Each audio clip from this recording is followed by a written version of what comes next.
Hi guys, welcome to the channel. Thank you for joining me and thank you for your continued support. Right, I wasn't around yesterday, which I apologise for. One of the reasons is because I've been trying to sort out how the situation is with my health, because I've had an MRI because I've been having lots of back problems. I already knew that I had scoliosis, not a major, but a mild scoliosis. Now apparently it's been found that I've got kyphoscoliosis, which is a bend side to side and in and out. So my back is basically a corkscrew. It's something which can affect you later on in life, as in myself, although I have had it from birth apparently. So and I've also got a herniated disc, just to add everything together. So I've been trying to sort out a few bits and pieces, obviously because I am the carer for my wife and my daughter. Obviously it makes things a little bit more complicated, but we're getting through it, and we're going to try and sort something out in the near future. But the channel is going to stay. Nothing's going to happen with that, although there may be times when I can't do videos if I'm laid up with various reasons. But anyway, I'm back today, and we all know that Sir Stephen Timms is going to be doing this report on the PIP, a PIP review. And he's been saying all along that he wants it to be, an all-inclusive cooperation type of thing, and that he wants people to be involved in the process. But I'm reading an article recently which suggests that it might not be as inclusive and as co-produced as he was originally leading people to believe. So let's take a look at the article, and I'll show you what I mean. Let's take a look. Right, this is in the Benefit and Work website. No genuine co-production for Timms review. The promised genuine co-production of the Timms Personal Independence Payment Review already seems to have been ruled out by Disability Minister Stephen Timms. Timms gave more details on the process in an interview with the BBC last week, covering both the PIP review and the forthcoming white paper. It already seems clear that any possibility of genuine co-production of the Timms review with disabled people has been dropped. Timms told the BBC that his idea of co-production is that we are going to be taking a lead from disabled people and representatives of disabled people in this work over the next year or so. And what we're actually doing over the summer, we are going to be planning in detail how that process will be taken forward. What I envisage is that there will be a fairly small group of 10 people, something like that, who will work very closely with me as the Minister for the period of this review, and they will have a lot to say and a lot of sway over the reform and the recommendations emerge in. This, however, is a very long way from the amendment to the Universal Credit Bill proposed by, subsequently withdrawn by MP Dr Marie Tidball, following assurances from Timms in the committee of the full House debate. At column 1045, Timms called the amendment a helpful checklist of desirable features of our co-produced review.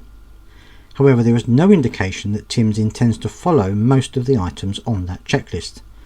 The Secretary of State must establish a Disability Co-Production Task Force, the task force, to produce independent oversight of the conduct of the review and the preparation of the final report.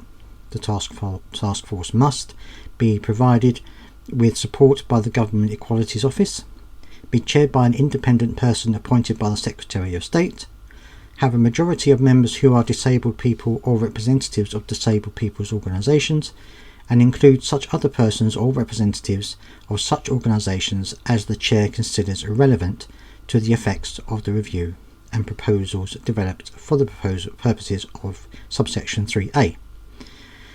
Timms cannot in any way be considered an independent person. Well, no, of course not. He is a government minister who fought hard to remove the PIP daily living allowance from hundreds of thousands of current and future claimants. He should not be chairing a task force, even if he is in charge of the review. Yet Timms already seems to have decided that the task force will consist of just 10 people, and it seems clear that he will make the final decision on who is in what task force rather than those decisions being made by an independent chair. When asked who was going to be on the task force, Timms replied, "Well, we haven't yet worked out who's going to be. I'm going to be talking to disability organisations. I mean, I do talk regularly to them, of course, but I'll be talking specifically about this point so that we can set out in detail both the process and how it's going to work." Now, as always, I will leave a link to that article down in the description below so you can take a look at it. And well, I mean, I don't think they're necessarily that far from the truth. I mean, yes, he has said he wants a very tight-knit group of people. Wants about 10 to 12 people, I think he said in a recent Commons meeting that he had.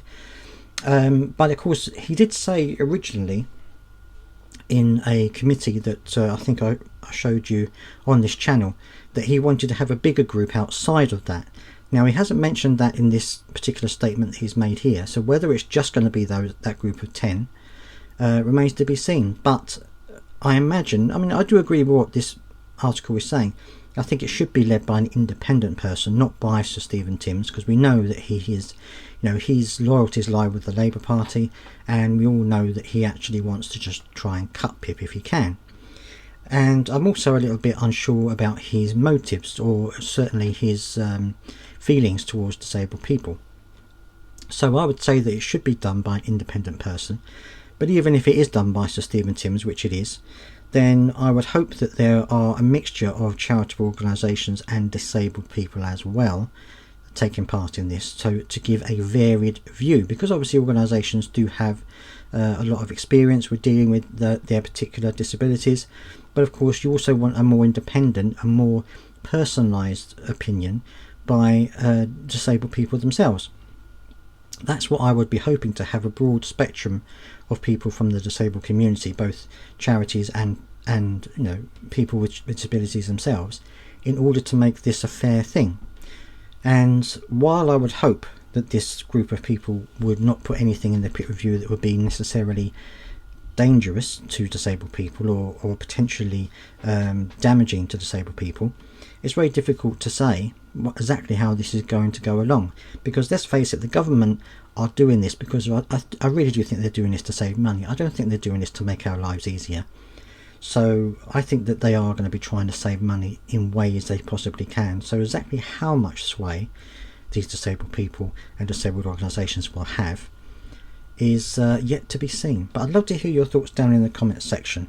Do you agree with this article? Do you think that actually this is just a smokescreen, that he's saying he's going to have these 10 people, but actually these 10 people are going to be perhaps loyal to the Labour Party and so not necessarily wanting to rock the boat in terms of what's in the review? Or do you think that actually 10 is a good number and that is enough to get a decent review of PIP done? I'd love to hear your thoughts down in the comment section as always. Please do subscribe if you've got this far, and I'll see you next time.